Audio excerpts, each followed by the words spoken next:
I'll never forget that morning when my friend called me. His voice was already breaking. He said, "I'm being sued. They're saying I sexually assaulted a minor." I was completely stunned. Later, I found out it had happened weeks earlier at the beach. That day he was on duty. When suddenly someone started screaming, a girl was drowning. Almost on instinct, he ran straight into the waves and dragged the unconscious girl back to shore. She wasn't breathing. She had no pulse. He dropped to his knees on the sand and started performing chest compressions, desperately trying to pull her back from the edge of death, over and over, refusing to give up. When the girl coughed up seawater and opened her eyes, people around them began to applaud. In that moment, he was a hero. But just a few weeks later, the hero became the defendant. The girl's mother suddenly filed a lawsuit, demanding $150,000 in damages. Her claim was that, while performing CPR, he had made inappropriate physical contact with her daughter. Even more absurd, the mother hadn't even been at the beach that day, yet she insisted that her daughter had suffered severe psychological trauma from being touched by a strange man. When my friend first saw the legal papers, he actually laughed. He thought it was some kind of sick joke until a lawyer told him it was a formal lawsuit. In that moment, his world collapsed. He had to hire attorneys and burned through his entire savings. His parents even used the college fund they had set aside for him for the next 6 months. He lived inside courtrooms, rumors, and online harassment. Media headlines read, "Lifeguard accused of sexually assaulting minor during rescue."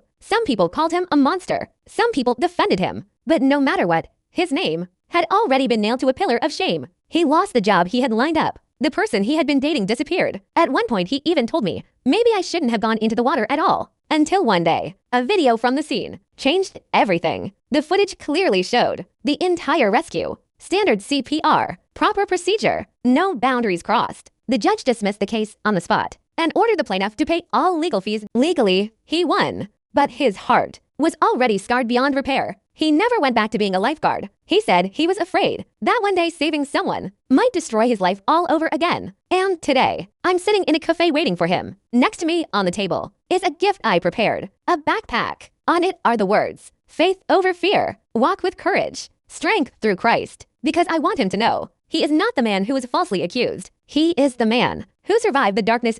Oh, wait. He just walked in. I have to go now. It's time to give him the gift.